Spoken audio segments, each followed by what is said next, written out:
Hi സുഹൃത്തുക്കളെ, 10 രൂപയ്ക്ക് എന്ത് കിട്ടും? 10 രൂപയ്ക്ക് നല്ല ഒന്നാന്തരം ജ്യൂസ് കുടിച്ചാലോ?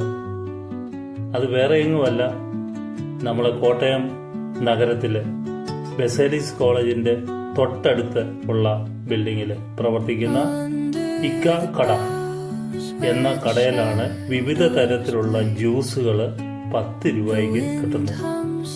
ധാരാളം കോളേജ് വിദ്യാർത്ഥിനികളും വന്ന് ദിനം പ്രതി ജ്യൂസ് കുടിക്കുന്ന ഒരു ഇടമാണിത്. വിശ്വസിക്കാൻ പ്രയാസം ഉണ്ടല്ലേ? എന്നാൽ നിങ്ങൾ കോട്ടയം ടൗണിലേക്ക് വരിക. കോട്ടയം ബെസലിസ് തൊട്ടടുത്തുള്ള ഇക്കാര കടയിൽ വന്നു കഴിഞ്ഞാൽ 10 രൂപയ്ക്ക് എല്ലാ ജ്യൂസുകളും ലഭിക്കും. കൂടാതെ 10 രൂപയുടെ എണ്ണ പലഹാരങ്ങളും.